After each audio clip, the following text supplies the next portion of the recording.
رفعنا لک ذکرک، اے میرے حبیب ہم نے آپ کے ذکر کو بلند کر دیا۔ ثریا کی بلندیوں پر کسی کے نام نامی کو اگر رقم کیا گیا تو میرے آقا کے نام نامی کو پھر مرید کے رہنے والوں اور گرد و نواح سے آنے والوں بلندی کیوں نہ ہو کہ وہ اس قدر بلند کہ آدم صفی اللہ کے بھی امام، نوح نجی اللہ کے بھی امام، ابراہیم خلیل اللہ اور اسماعیل ذبیح اللہ کے بھی امام، موسیٰ کلیم اللہ اور عیسیٰ روح اللہ کے بھی امام، کہ عالم ارواح کے اندر اللہ رب العزت نے ابھی سورج کو منور نہیں کیا تھا، چاند ستاروں ان کو روشنی عطا نہیں کی تھی، تمام انبیاء کی ارواح کو اکٹھا کیا اور ارشاد فرمایا سن لو میں تمہیں تاج امامت کو پہنانے والا ہوں، حلت نبوت کو اڑھانے والا ہوں، مگر پھر سن لو اگر رسول آ جائیں، آمینہ کے لال آ جائیں، اور آمینہ کے لال کے آ جانے کے بعد پھر کسی نے اپنی نبوت کی بات کی، اس کا نام دفتر نبوت سے کاٹ کے فاسقوں میں لکھ دیا جائے گا۔ حضرات گرامی قدر، یہ بلند، یہ بڑا مقام میں آپ کے سامنے اس لیے بیان کر رہا کہ اللہ کے فضل و کرم سے آج یہاں پر سیرت النبی کانفرنس کے عنوان سے منعقد ہونے والی اس کانفرنس میں اس بات کو ڈنکے کی چوٹ اللہ کے فضل و کرم سے بیان کرنے کے لیے حاضر ہوا ہوں، اور اس بات کے کہنے میں ذرہ برابر بھی ہچکچاہٹ کو محسوس نہیں کرتا۔ اللہ کے فضل و کرم سے اہل حدیثوں، تمہیں تمہارا اہل حدیث ہونا مبارک ہو کہ تم کائنات کا وہ واحد گروہ ہو جس نے اس بات کا اعلان کر دیا کائنات کے لوگوں سن لو، جس طرح اہل حدیث کے سر کا مالک عرش کا خدا ہے، اسی طرح اہل حدیث کے دل کا مالک مدینہ کا مصطفیٰ ہے۔ جس طرح اہل حدیث کا سر وحدہ لا شریک کے آستانے کے علاوہ جھک نہیں سکتا، اسی طرح اہل حدیث کا دل کالی کمری والے کی محبت کے علاوہ دھڑک نہیں سکتا۔ ہم نے ساری محبتوں کو آقا کی محبت پر قربان کر دیا، اور آج میں آپ کے سامنے اس نقطے کو بیان کرنا چاہتا ہوں کہ آج آقا سے عقیدت کا، آقا سے محبت کا، آپ کی بڑائی کا، آپ کی منقبت کا، آپ کی رفت کا تذکرہ ہر کوئی کر رہا، پھر کیا چمبے کی بات ہے، پھر کیا مسئلہ ہے۔ اہل حدیث کے سٹیج سے بھی آپ سیرت النبی کے تذکرے کو سن رہے، ہمارے دوسرے مسالک ان کے سٹیج سے بھی آقا کی محبت کا اظہار ہو رہا، آقا کی عقیدت کا دم بھر رہے۔ پھر معاملہ کیا ہے؟ دیوبندی بھی یہ کہہ رہا آقا کی محبت میں ہم ڈوبے ہوئے، میرے بریلوی بھائی وہ بھی اس بات کا اعلان کر رہے کہ ہمیں آقا سے عزیز کوئی نہیں ہے۔ اہل حدیث کے سٹیج سے بھی آپ اس نعرے کو سن رہے کہ آقا کی ذات سب سے بڑی، سب سے بلند، سب سے عرفہ، سب سے مقدس۔ پھر معاملہ کیا ہے؟ مسئلہ کیا ہے؟ اختلاف کیا ہے؟ آج اللہ کے فضل و کرم سے یہاں سے اختلافات کو ختم کر کے جانا ہے۔ معاملہ یہ ہے، بات بڑی آسان ہے، اپنے ذہنوں میں اتار کے جانی ہے، اپنے قلوب میں سمو کے جانی ہے۔ تو نے کہا آقا کی ذات سب سے اعلیٰ، میں نے کہا آقا کی ذات سب سے اعلیٰ۔ پھر معاملہ کیا ہے؟ مسئلہ یہ ہے اس بات کا اعلان کیا آقا کی ذات تو ٹھیک ہے مگر فلاں مسئلے میں آقا کی بات کے ہوتے ہوئے میرے مفتی کا یہ فتویٰ ہے، میرے خطیب کی یہ خطابت ہے، میرے امام کا یہ قول ہے، اور اللہ کے فضل و کرم سے اہل حدیث کا طالب علم ہونے کے ناطے سے ڈنکے کی چوٹ اس بات کا اعلان کرنے کے لیے آئے۔ اہل حدیث کے فرزند نے کہا آقا کی ذات سب سے اعلیٰ ہے، دنیا میں ہر کوئی غلطی کھا سکتا ہے، تو بھی غلطی کھائے، تیرا خطیب بھی غلطی کھائے، امام بھی غلطی کھائے، مفتی بھی غلطی کھائے، پیر فقیر صدیق اور شہید بھی غلطی کھائے، غلطی سے پاک اگر کسی کو بنایا آسمان سے ندا آئی ما ینطق عن الہوی ان ہوا الا وحی یوحی، کائنات کے لوگوں سن لو، ناطق وحی اپنی مرضی سے بولتے ہی نہیں، وہ جب بھی بات کرتے ہیں رضائے خدا بندی سے بات کرتے ہیں۔ ہم نے اس نعرہ رستاخیز کو لگا دیا کہ آقا کی ذات کے بلند ہونے تک صرف یہاں تک اس نعرے کو محدود نہیں کیا جا سکتا، جس طرح تو نے اور میں نے اس نعرے کو لگا دیا ذات آقا کی سب سے اعلیٰ ہے، پھر ہمیں اس بات کا بھی ڈنکے کی چوٹ اعلان کرنا ہوگا جس طرح ذات میرے آقا کی سب سے اعلیٰ، پھر بات بھی میرے آقا کی سب سے اعلیٰ ہے۔ پھر یہ نہیں کہ آقا کی ذات تو سب سے اعلیٰ ہے مگر آقا کی بات کے ہوتے ہوئے میں اپنے چہرے کو دوسری جانب پھیر لوں، آقا کی حدیث ہو، آقا کا فرمان ہو، آقا کا فتویٰ ہو، پھر اہل حدیث کا ڈنکے کی چوٹ یہ اعلان ہے آقا کائنات اس دنیا سے رخصت ہو رہے۔ آپ نے اپنے اصحاب کو اکٹھا کیا، ارشاد فرمایا ترکت فیکم امرین لن تضلوا ما تمسکتم بہما کتاب اللہ و سنتی۔ اے میرے اصحاب، میں آپ کے درمیان دو چیزوں کو چھوڑے جا رہا، پھر جو کوئی ان دو چیزوں کو چمٹ گیا وہ ہرگز ذلیل نہیں ہوگا۔ اصحاب رسول نے پوچھا آقا محترم وہ دو چیزیں کیا ہیں جو آپ ہمارے درمیان چھوڑے جا رہے؟ آپ نے ارشاد فرمایا ایک اللہ کی کتاب کو چھوڑے جا رہا، دوسرا اپنی سنت کو چھوڑے جا رہا، اور یہی اللہ کے فضل و کرم سے اہل حدیث کا ترہ امتیاز ہے کہ ہم نے کبھی اپنے بڑے کی بڑائی کی طرف نہیں بلایا، کبھی کسی جاگیردار کی جاگیر کی طرف نہیں بلایا، ہم نے کبھی کسی کو کسی ڈھیری کی طرف نہیں بلایا، کسی خانقاہ کی طرف نہیں بلایا، کسی درگاہ کی طرف نہیں بلایا، کسی بازار اور مزار کی طرف نہیں بلایا۔ یہ ہمارا ترہ امتیاز ہے، ہم کائنات کے باسیوں کو یا رب کے قرآن کی طرف بلاتے ہیں یا کالی کملی والے کے فرمان کی طرف بلاتے ہیں۔ ہماری دعوت بڑی سیدھی سادی دعوت، بڑی آسان دعوت، آؤ ہم محبتوں کو تقسیم کرنے والے، نفرتوں کو تقسیم بکھیرنے والے،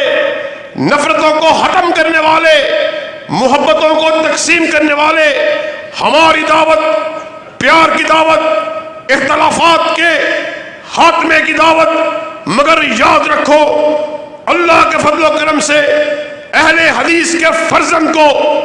اگر منوانا ہے، معاملہ کوئی بھی ہو، معاملہ آپ کی معیشت کا ہو، معاشرت کا ہو، سیاست کا ہو، مذہب کا ہو، آپ ہمارے سامنے یا رب کا قرآن پیش کر دیں یا کالی کملی والے کا فرمان پیش کر دیں، اہل حدیث کے بیٹے کی گردن کو جھکا ہوا پاؤ گے، مگر آقا کی بات کے ہوتے ہوئے، اللہ کی کتاب کے ہوتے ہوئے ہم سے بات کرو گے، کسی یارے کی مان لو، کسی غیرے کی مان لو، کسی نتھو ہیرے کی مان لو، تو اللہ کی قسم ہے یہ گردن کٹ سکتی ہے مگر جھک نہیں سکتی۔ اور آؤ آج مارچ کا مہینہ چل رہا، اور مارچ کے اس مہینے میں ہمارے جذبات اپنے شہداء سے جذباتی وابستگی کی طرف سے، وہ شہداء کہ جن کے لہو کی خوشبو ہمارے دل و دماغ کو معطر کرتی ہے، ان شہداء سے ہمیں بڑی گہری نسبت ہے۔ اور وہ شہداء کہ جنہوں نے مارچ کے اس مہینے میں اپنی جانوں کا نذرانہ پیش کیا، وجہ کیا تھی؟ وجہ یہ تھی ساری زندگی قال اللہ اور قال الرسول کی دعوت کو دیتے رہے اور آقا کائنات سے محبت کا نعرہ لگاتے رہے، مگر ان کا نعرہ صرف نعرے تلک محدود نہیں تھا، انہوں نے عملی طور پر جام شہادت کو نوش کیا اور اس بات کو ثابت کیا جس دھج سے کوئی مقتل میں گیا وہ شان سلامت رہتی ہے، یہ جان تو آنی جانی ہے، اس جان کی کوئی بات نہیں۔ وہ اس دنیا سے رخصت ہوئے، ان کی لحد سے یہ صدا آ رہی تھی، جو رکے تو کوہے گراتے ہم، جو چلے تو جاں سے گزر گئے، رہے یار ہم نے قدم قدم تجھے یادگار بنا دیا۔ اور ایک اور شاعر کے بقول، پھول دل دے کے نکھاریں گے رخے برگ گلاب، ہم نے گلشن کے تحفظ کی قسم کھائی ہے۔ اور ساتھیوں وہ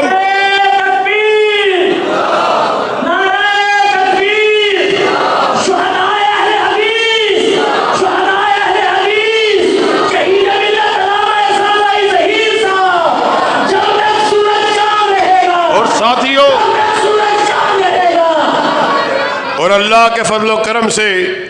آپ سب لوگ اس بات سے اچھی طرح واقف ہیں کہ ہمارے شہداء، ہمارے اسلاف، ان کی دعوت کیا تھی، ان کا پیغام کیا تھا،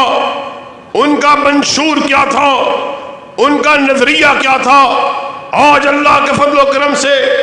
انہی شہداء، انہی اسلاف کی روایات کو آگے بڑھانے کے لیے ہم میدان عمل میں اتر چکے ہیں، اور اللہ کی رحمت سے آپ کے سامنے اس بات کا اعلان کرنے کے لیے آئے کہ اس وقت تک اب ہم چین سے نہیں بیٹھیں گے جب تک وطن عزیز میں کتاب و سنت کے جھنڈے کو لہرا نہیں دیا جاتا۔ اور انشاءاللہ بابا شہید کے الفاظ میں کہ اللہ کے فضل و کرم سے ہماری نگاہوں پہ جرنیلوں کے سینوں پر سجی ہوئی وردیوں پر نہیں ہوتی، ہماری نگاہیں کرنیلوں کے سینوں پر لگے ہوئے تمغوں پر نہیں ہوتی، ہماری نگاہ جاگیردار اور سرمایہ داروں کے ماتھوں پر پڑنے والے بلوں پر نہیں ہوتی، اہل حدیث کے بیٹے کی نگاہ جب بھی ہوتی ہے یہ رب کے قرآن پہ ہوتی ہے، یہ کالی کملی والے کے فرمان پہ ہوتی ہے۔ اور اللہ کے فضل و کرم سے آج اسی دعوت کو لیے ہوئے ارتداد کے خلاف، الحاد کے خلاف، اسلامی شاعر کا مذاق اڑانے والوں کے خلاف اور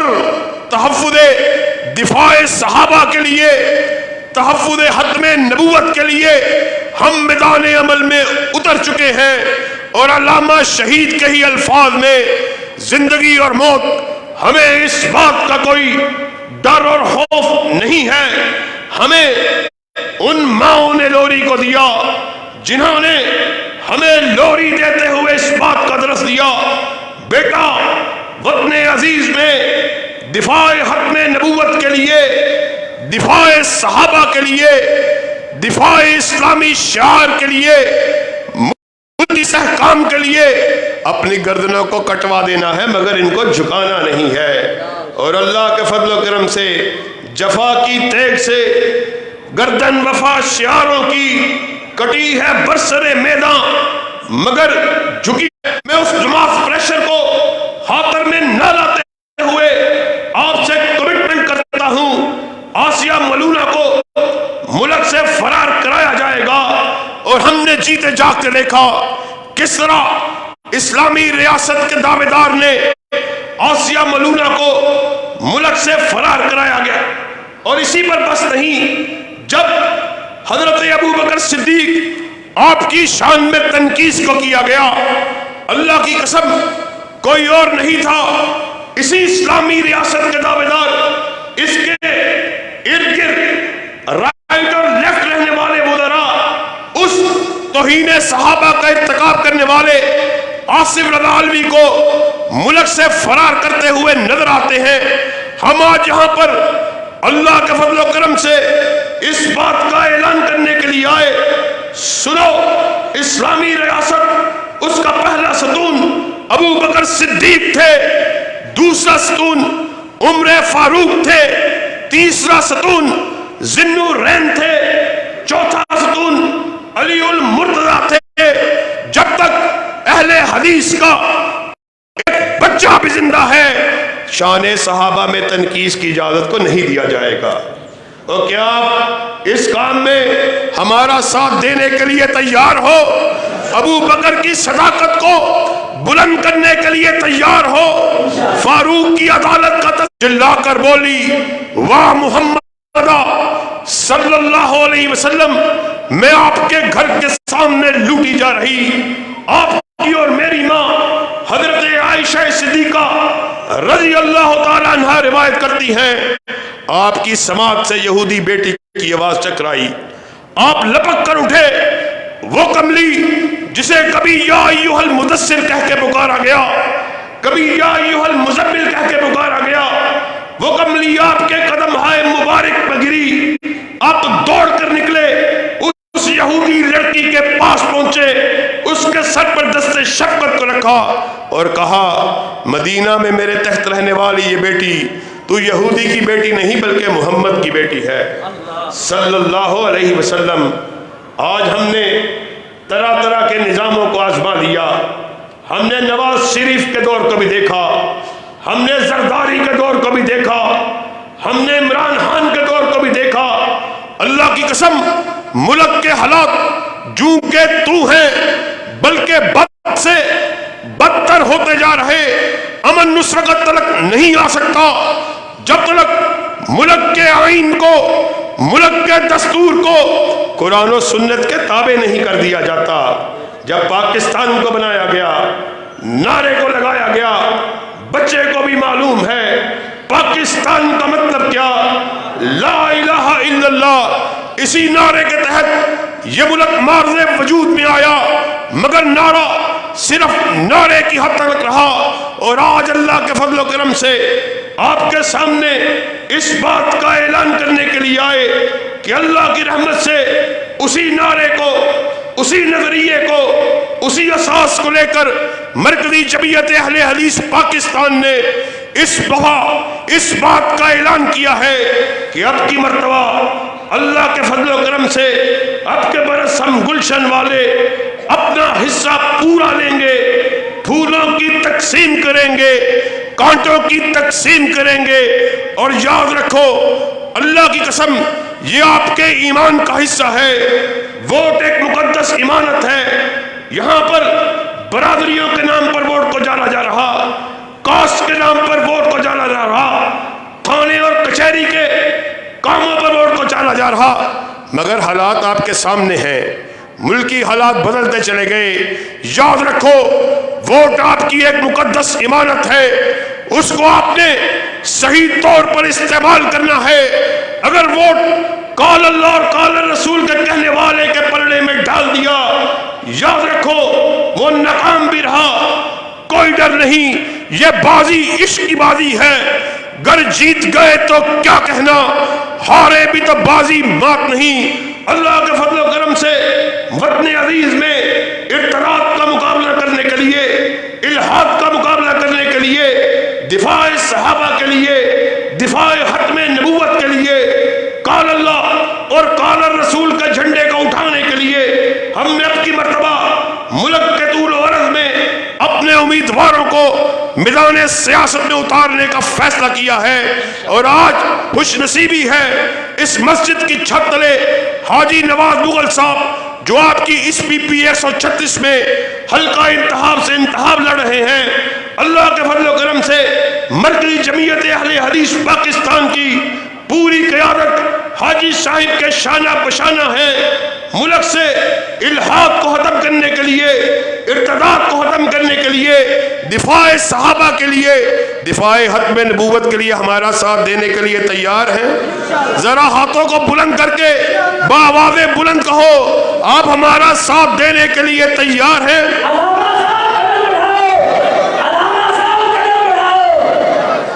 اور اللہ کے فضل و کرم سے آپ نے اگر یہ عہد کر لیا، اے حاق نشینوں اٹھ بیٹھو، وہ وقت قریب آ پہنچا ہے جب تخت گرائے جائیں گے، جب تاج اچھالے جائیں گے، اور اللہ کے فضل و کرم سے بڑھتے ہی چلو، کٹتے ہی چلو، بازو بھی بہت ہیں، سر بھی بہت، چلتے ہی چلو کہ اب ڈیرے منزل پہ نہ ڈالے جائیں گے، منزل پہ ہی ڈالے جائیں گے۔ اور اللہ کے فضل و کرم سے علامہ شہید کے الفاظ میں آخر میں ایک مرتبہ پھر تجدید عدم کے لیے آپ کے سامنے یہ جو باطل نظام ہے جن کو ہم مقابلہ کر رہے، بابا شہید کے الفاظ کو دہرا کے اپنی بات کو ختم کرتا ہوں۔ بابا شہید نے کہا تھا، سن لو اہل حدیث اور باغی دو ہم منی لغات ہیں، دو مترادف الفاظ ہیں،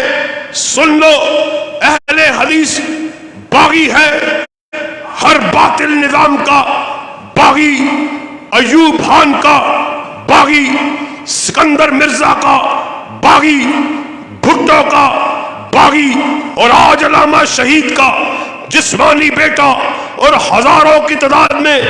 روحانی بیٹے اس بات کا اعلان کرنے کے لیے آئے، بابا شہید کی بات کو آگے بڑھاتے ہوئے اس نعرے کو لگانے کے لیے آئے، سن لو ہم باغی، ہم بازاری اور مداری، آصف زرداری کے بھی باغی، روشن خیالی کے نام پر